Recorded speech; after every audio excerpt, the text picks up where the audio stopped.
주신 하나님의 말씀 누가복음 2장 22절에서부터 39절. 제목은 명예의 전당입니다. 명예의 전당. 지난주 12월 15일자 조선일보에 영철버거라는 기사가 났습니다.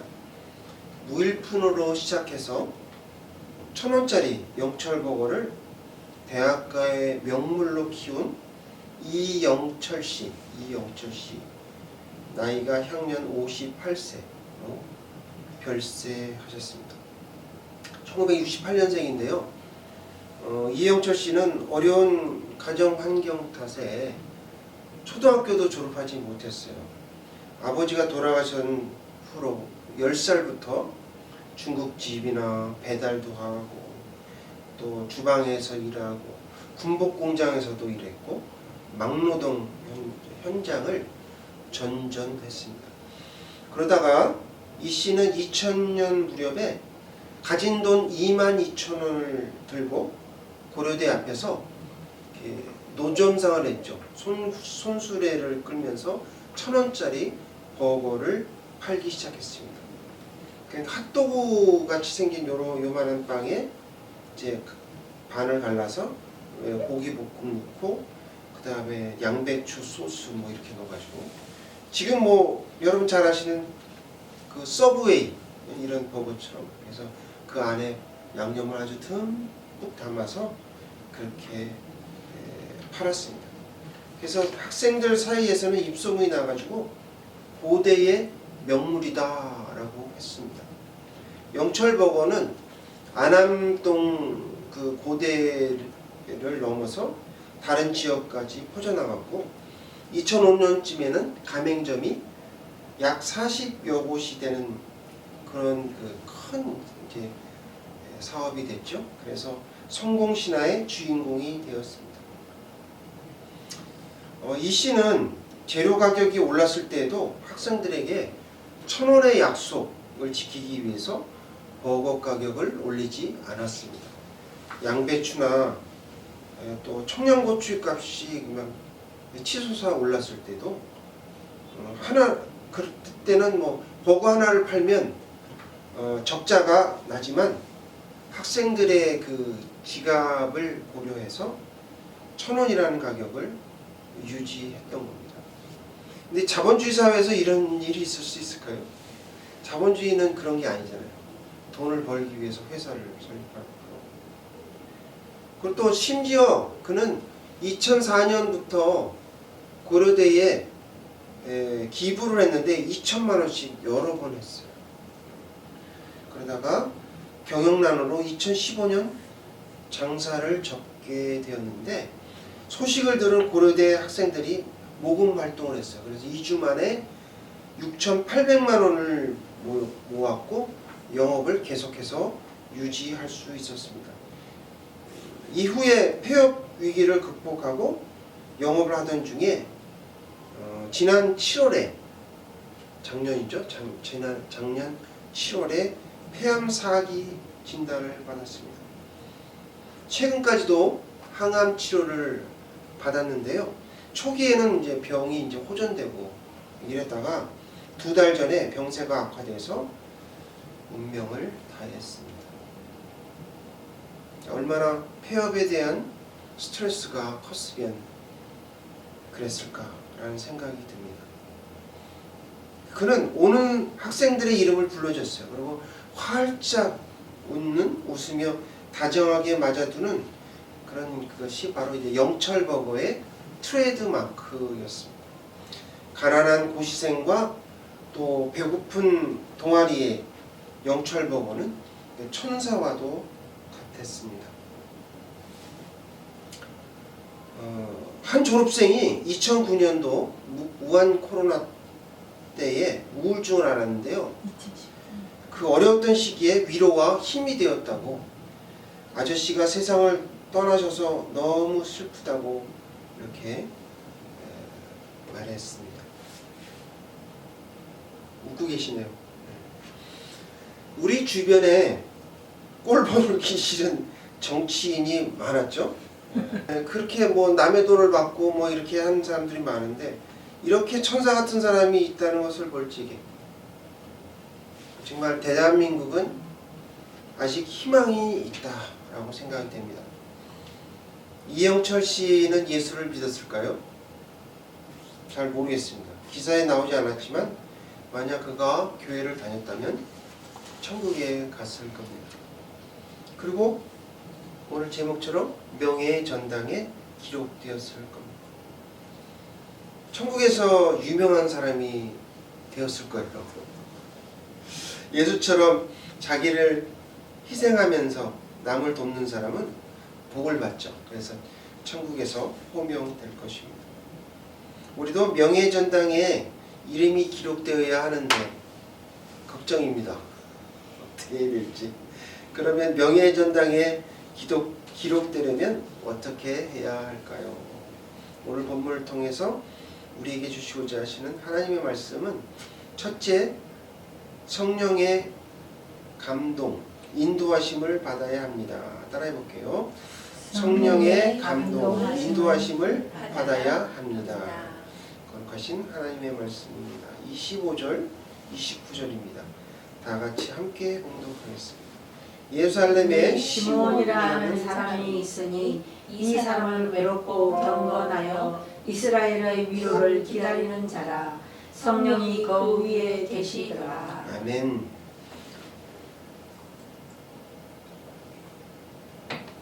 시몬은요, 아기 예수를 만난 후에 이제는 종을 평안히 놓아주시는 너다라고 오늘 성경에서 고백하잖아요.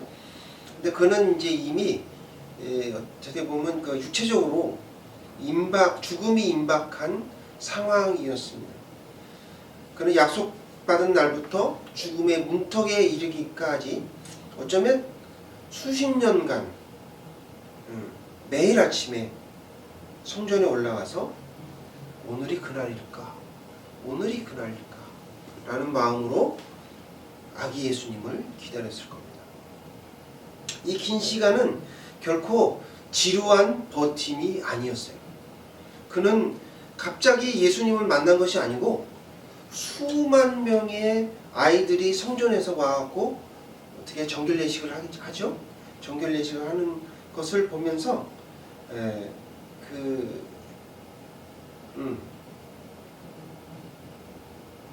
메시아를 알아볼 수 있을 만큼의 어떤 그런 영적인 민감성을 계속 가졌다는 얘기죠.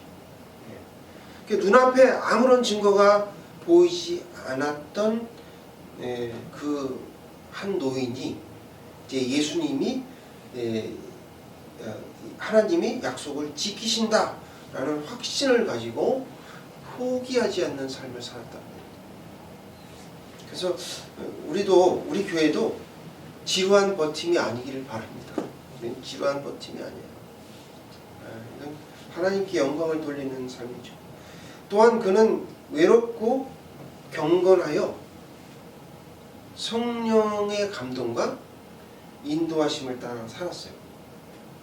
이 말씀이 누가복음에 여기만 기록되어 있거든요. 이게 특수 자료거든요. 근데 이 기록을 왜 했을까라는 것을 저는 이제 이 말씀을 준비하면서 깨달았는데, 유대 법정이나 전통에서는 어떤 사실이 이제 참임을 증명할 때 여러분 잘 아시는 두세 명의 증인이 필요합니다. 그러니까 돌로 막 가늠한 여인을 칠 때도 2명 이상의 증인이 있어야 돼요. 그 이제 법정에서 그런 거죠. 그래서 남자 증인은 누구예요? 시므온. 여자 증인은 누구요? 안나. 이렇게 이제 나란히 배치함으로써 우리 아기 예수님이 메시아라는 사실을 온 세계에 아주 그냥 전파하고 확증하였다는 것이죠. 이거를 누가가 노린 거예요. 실제로 그 시대에 살았던 사람들이 경험한 이것이 그냥 무슨 지난주에도 말씀드렸지만 그 당군 이전의 사실이에요. 이게 신화보다도 신화가 아니라 확실한 사실임을, 역사적 사실임을 강조했다는 것이죠. 그리고 여러분 저 성경에서 이름이 기록된 것은요, 하나님께서 그들의 인생 전체와 기다림을 기억하고 계셨다는 일종의, 이걸 시급하는 뭐냐면 명예의 전당, 명예의 전당과 같은 의미입니다. 수많은 사람이 오고 갔죠.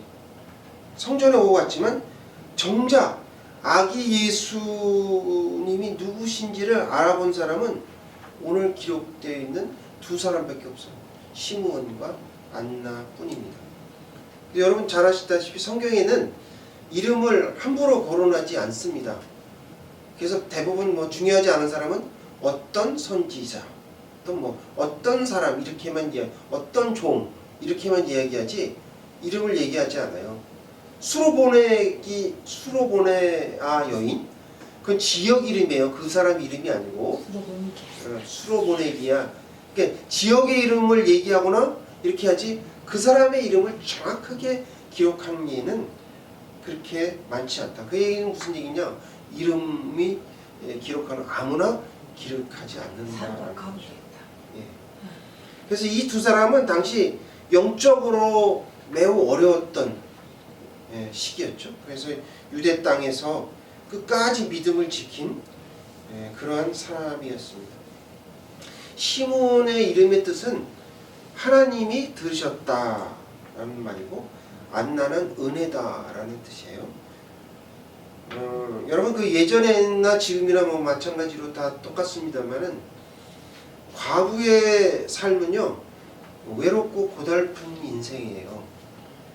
거기다가 자녀도 없고 빈곤하게 살았습니다.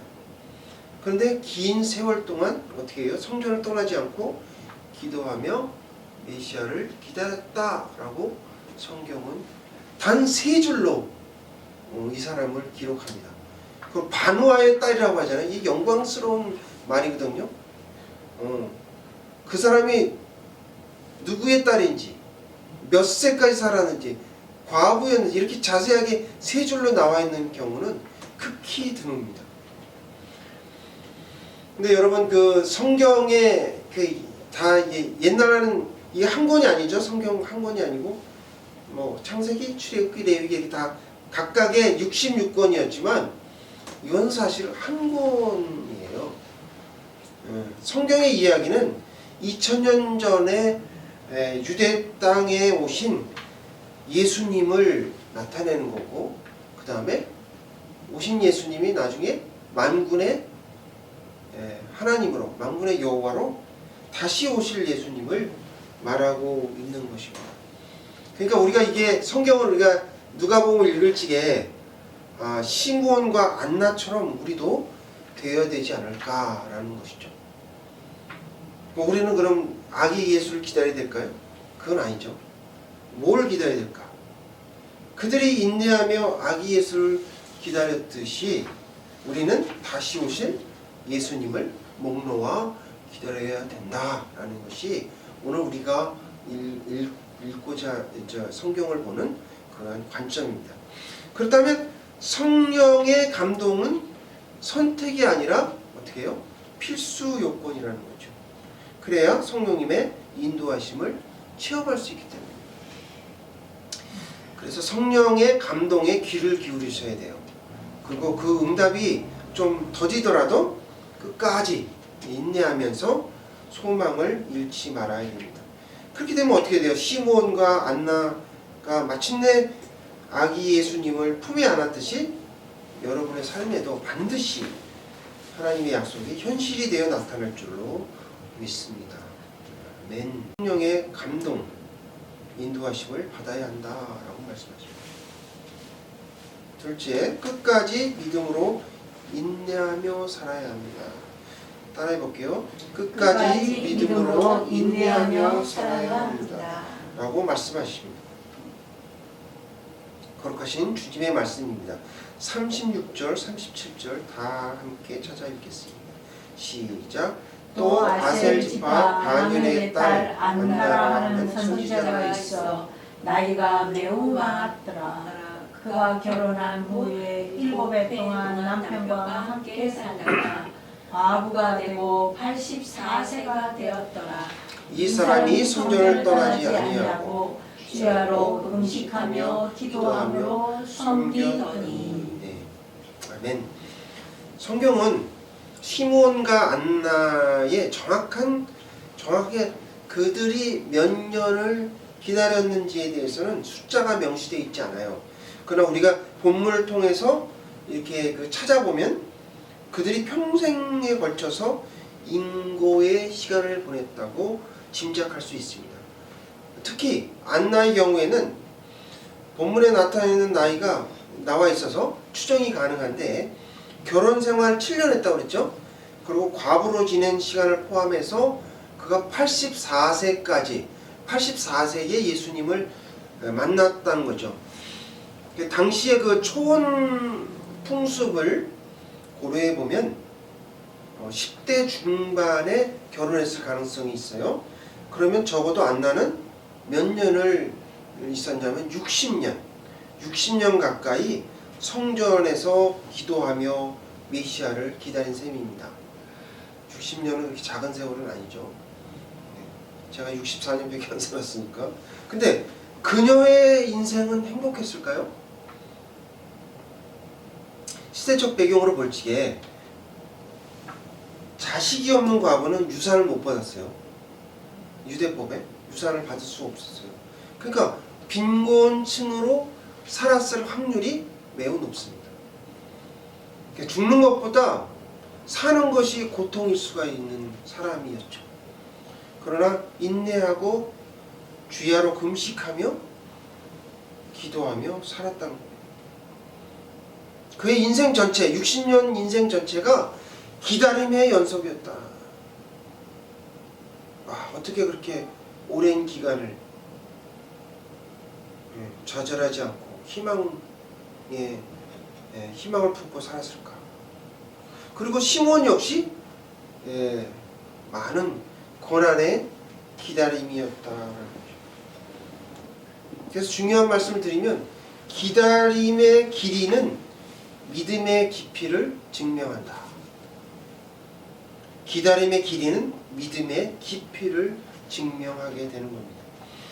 안나나 시므온처럼 우리가 응답이 더딜지라도 어떻게 하면 그들처럼 끝까지 기도의 자리를 지킬 수 있을까? 우리는 한 번쯤 생각해 봐야 합니다. 2025년 한 해를 마무리하며 지속성장연구소가 12월에 나와 우리 조직의 2025년은 어떠했는가 라는 주제로 설문조사를 했어요. 그래서 그거 결과를 발표했는데, 먼저 당신에게 2025년은 어떠했나요? 라는 질문에 전체 응답자는 중간이다 46.4%, 가장 많이 선택했습니다. 여러분 어떠세요? 그러나 세대별로 20대에서 30대는 중립적인 입장이 압도적이었습니다. 그리고 좋은 일이 더 많았다라는 긍정 응답도 각각 20대는 39.8%, 40%에 가깝죠. 그 다음에 30대는 좀 떨어지네요. 37.6%. 비교적 높았습니다. 이는 미래의 희망, 그러니까 나이가 젊으니까 미래의 희망을 보고, 또 이것이 경력을 쌓아야 되잖아요. 그러니까 아직도 생애 이게 많이 남아 있으니까 생애 초반이기 때문에 이렇게 반영된 결과로 보입니다. 가장 긍정적인 응답을 한 세대는 어디일까요? 50대일까요? 40대. 아니에요. 40대. 40대. 좋은 일이 더 많았다라는 응답이 무려 42.7%예요. 거의 절반에 가까운 수죠. 가장 높았습니다. 근데 그거는 직장이 안정됐고 또 가정도 안정권에 들었으면서 비교적 삶의 구조가 예측 가능하다라고 보는 거죠. 그래서 긍정적인 정서를 도출한 것으로 해석됩니다.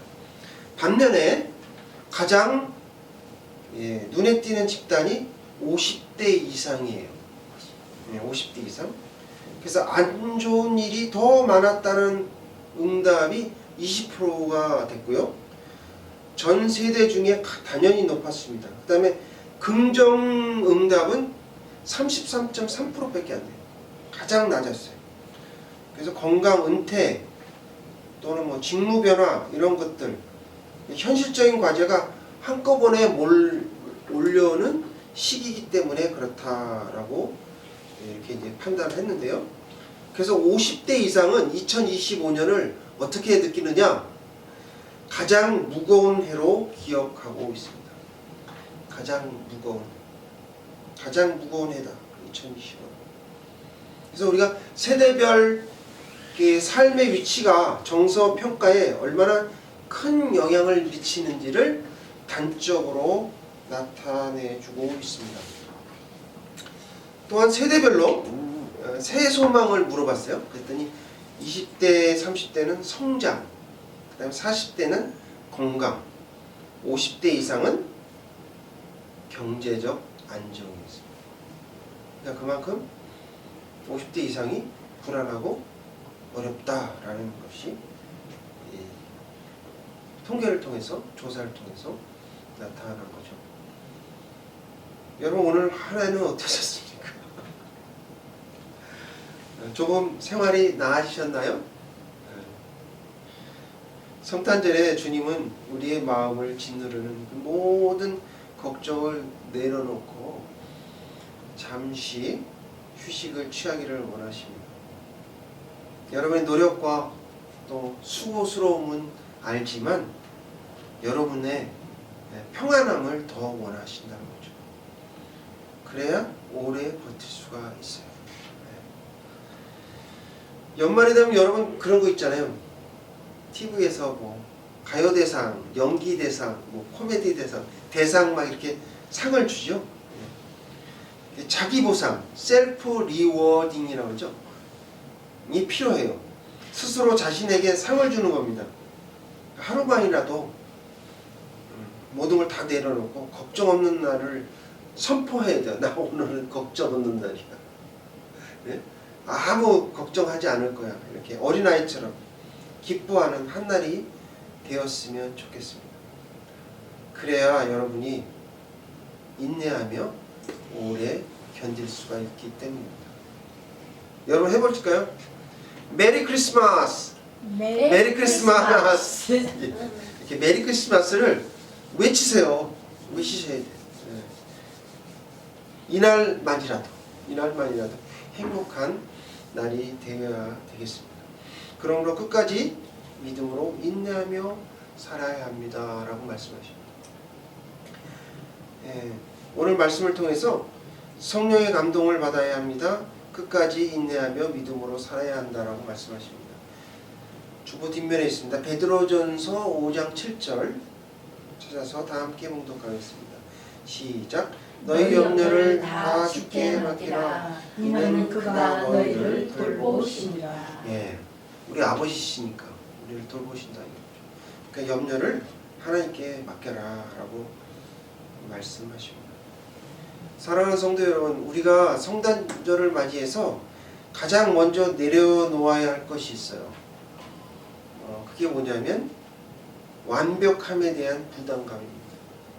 우리는 다른 사람보다 잘 돼야 된다는 어떤 그 경쟁의식과 압박감 속에서 이렇게 살아가고 있습니다. 경쟁이 너무 치열해서 그렇죠. 그리고 돈을 많이 벌어야 한다는 그런 강박에 사로잡혀 있는 경우도 있습니다. 왜요? 미래가 불확실하니까. 근데 하지만 주님은 어떠세요? 가장 낮고 가장 초라한 그러한 베들레헴의 마구간에서 탄생하셨습니다. 하나님께서 완벽한 환경이나 화려한 준비를 우리에게 요구하시지 않으십니다. 성탄절의 본질은 우리의 노력이나 거칠에 있는 것이 아니에요. 오직 임마누엘이신 하나님께서 우리와 함께 하신다. 이 단순하죠? 단순하고 위대한 진리입니다. 단순하지만 위대한 진리예요. 그래서 임마누엘이신 예수님을 우리의 마음속에 모셔야 된다는 거죠. 행복은 먼 곳에 있는 것이 아닙니다. 가장 가까운 곳에 있는 거예요. 지난 7월 8월에 저는 굉장히 기대를 했거든요. 왜냐하면 나팔꽃을 제가 좋아해요. 네, 그래서 나팔꽃이 피기를 그렇게 간절히 소망했는데, 아니 씨앗을 심어도 나팔꽃이 나질 않는 거예요. 이상하다. 어떻게 이럴 수가 있지? 지나갔어요. 근데 엊그저께 나팔꽃이 핀 거 있죠. 나팔꽃이 피었어요. 근데 그전에는 나팔꽃이 막 여러 군데 막 피어가지고 제가 이제 낚싯줄로 위에 천정까지 이렇게 막 이렇게 해놓거든요. 그러면 너무 예뻐요. 나팔꽃이. 나팔꽃이 종류가 여러 가지를 제가 이제 어디 딴 데서 막 있으면 따가지고 이렇게 놓는데 안 피는 거예요. 야, 올해는 이 일진이 안 좋은가? 하여튼 별 생각이 다 드는데, 그런데 폈어요. 이 12월에, 눈 오는 12월에. 이럴 수가 있을까? 근데 그치, 딱 2송이 폈어요. 오늘도 하나 폈고, 하나씩만 펴요, 하나씩만. 2번 딱 폈는데, 이야, 어떻게 여러 개 많이 핀 거 다 소용없어요. 그 나팔꽃 한 송이가 그렇게 소중할 수가 없는 거죠. 저한테는. 이게 어떻게 보면 저의 하나의 기쁨이에요. 내년에는 또 어떻게 될지 또 다시 한번 해보겠지만, 왜 그런지는 저는 모르겠어요. 진짜. 온도 때문인지 뭔지는 전혀 모르겠는데 어쨌든 올해 피었다는 거예요. 12월 가기 전에. 야, 놀랍죠. 그러니까 기다리면 때가 온다는 거죠. 오늘 본문에서 말씀을 보면 시므온은요, 예수님을 안고 찬양해요. 예언의 말을 또 하잖아요. 그랬더니 요셉과 마리아가 어떻게 해요? 깜짝 놀랐다고 그랬어요. 그게 무슨 뜻이냐면, 아마도 아기 예수님이 어떤 분이며 또 자신이 생각했던 것보다도 훨씬 더 위대한 분임을 알았겠죠. 그래서 그들은 기쁨에 넘쳤고 적지 않은 위로를 받았을 겁니다. 그리고 갈릴리 나사렛으로 돌아갔습니다. 여러분, 아까 서두에서 영철보고에 대한 말씀을 드렸죠. 여러분, 똑같이 되라는 말이 아니에요.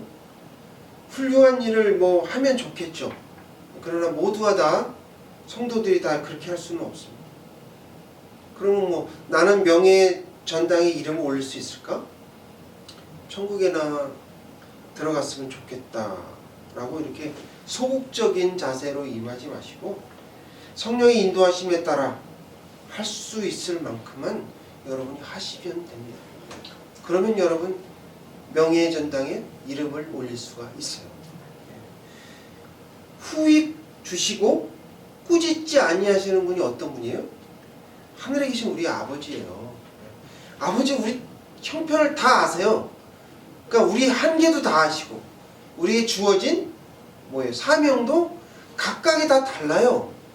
그러니까 그거를 이렇게 너무 높은 곳에 뜻을 두지 마시고, 하나님 우리에게 주신 그 사명만 감당해서 살면 되는 것이죠. 명예의 전당에 이름을 올리시는 살아있는 교회 성도님들 다 되시길 주님의 이름으로 축원합니다. 다 같이 기도하시겠습니다.